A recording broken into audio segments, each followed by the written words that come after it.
ओला dock YouTube channel को subscribe करें और बेल आइकॉन को दबाना मत भूलें। अस्सलाम वालेकुम, मैं हूं डॉक्टर साजिद नसीम और मैं एक मेडिकल डॉक्टर हूं और मेरी स्पेशलाइजेशन जो है वो रोमेटोलॉजी में है।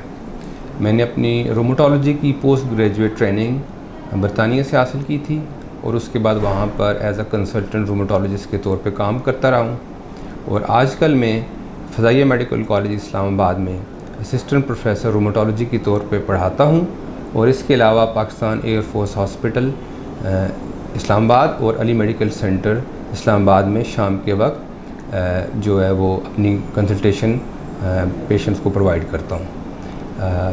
आज ओला डॉक के प्लेटफॉर्म के थ्रू जो जिस बीमारी के मतलब मैं आपसे कुछ चीज़ें शेयर करना चाहता हूँ उसको मेडिकल की ज़बान में कहते हैं सिस्टेमिक लूपस एरिथेमेटोसिस। आम फहम लोग इसको SLE या लूपस के तौर पे भी जानते हैं। पाकिस्तान के टॉप डॉक्टर्स के साथ अपॉइंटमेंट बुक करें, वो भी पेशेंट फीडबैक देखते हुए। लाखों लोगों की तरह पाकिस्तान के सबसे बड़े डॉक्टर नेटवर्क का फायदा उठाएं और आज ही ओला डॉक ऐप डाउनलोड करें। ओला डॉक, डॉक्टर का अपॉइंटमेंट आसानी से। अब इस पे बात करने की अहम वजह यह है कि ये बीमारी इसकी अवेयरनेस जो है हमारे लोगों में खासी कम है और जिसकी वजह से इसकी तशख़ीस होने में देर हो जाती है और जब इसकी तशख़ीस होती है तो बाज़ औक़ात ये पहले से ही काफ़ी आपके जो अज़ा हैं उनको नुकसान पहुंचा चुकी होती है। तो पहली वजह यह है कि ये बीमारी होती क्यों है। उसकी वजह यह है कि कुदरत की तरफ से हमारे जिस्म में एक निज़ाम है जिसको हम कहते हैं इम्यून सिस्टम। उसका काम होता है कि ये हमारे जिस्म को मुख्तलिफ़ किस्म की बीमारियों से बचाए, इन्फेक्शन से बचाए और कैंसर से बचाए। तो बाज़ औक़ात ये इम्यून सिस्टम आपके अपने जिस्म के ख़िलाफ़ एक्टिव हो जाता है और जब ये आपके अपने जिस्म के ख़िलाफ़ एक्टिव हो जाता है तो ये कई तरह की बीमारियाँ पैदा कर सकता है। उसमें एक ये लूपस की बीमारी भी है। ज़्यादातर ये बीमारी ख़वातीन में होती है और ज़्यादातर ख़वातीन 15 साल से 50 साल की उम्र के दरमियान की होती हैं।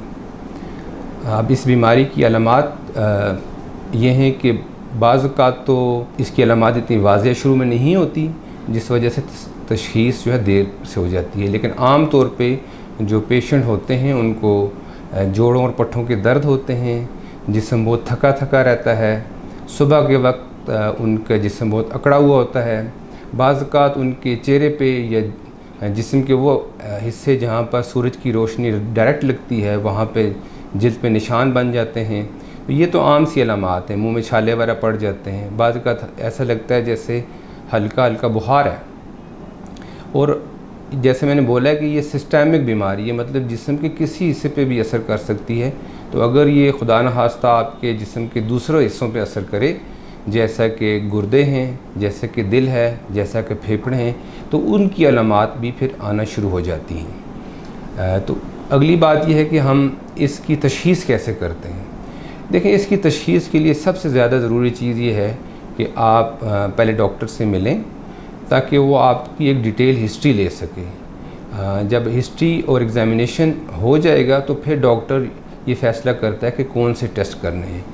यूजुअली हम डिफरेंट एंटीबॉडीज़ चेक करते हैं जिनमें ANA एंटीबॉडीज़ है, anti double stranded DNA antibodies है।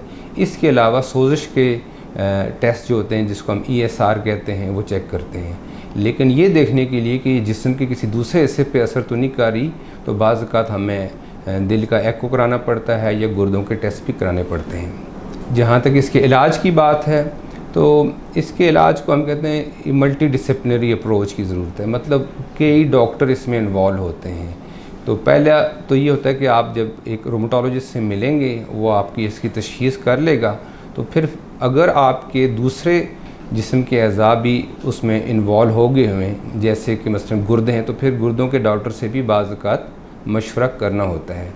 तो आम तौर पे जो दवाइयाँ दी जाती हैं वो दवाई दी जाती है, एक तो ज़ाहिर अलामात कम करने के लिए दवाई होती है जो दर्दों की दवाइयाँ होती हैं, उसके अलावा बीमारी कंट्रोल करने के लिए दवाइयाँ होती हैं जिनके कुछ नाम तो ये हाइड्रोक्सीक्लोरोक्विन है, मेथोट्रेक्सेट है, माइक्रोफिनोलेट मॉर्फिटल है और ये दवाइयाँ खासा लंबा अरसा चलती हैं। इसलिए शुरू में जब आप डॉक्टर को देखते हैं तो डॉक्टर आपको दवाई देता है और वो कोशिश उसकी होती है 2-3 हफ्ते बाद आपको दोबारा देखे और फिर शायद 1 आध माह के बाद। जब आप दवाइयों पे इस्टेब्लिश हो जाते हैं कि अब आपकी ये दवाई चलनी है, तो उसके बाद फिर आपकी जो अपॉइंटमेंट का जो दौरानिया है वो बढ़ जाता है। फिर 3-4 माह बाद आपको डॉक्टर को देखना पड़ता है। तो मेरा आपको यही मशवरा है कि अगर इस तरह की कोई अलामात हैं, ख़ास तौर पे ख़वातीन में, तो वो अपने करीबी किसी रोमेटोलॉजिस्ट से मशवरा करें। अगर उन्हें मुझसे कंसल्टेशन करनी है तो मैं PF हॉस्पिटल में भी हूँ और अली मेडिकल सेंटर में भी बैठता हूँ, तो उसकी वेबसाइट के थ्रू या ओला डॉक के थ्रू अपॉइंटमेंट बुक कराई जा सकती है।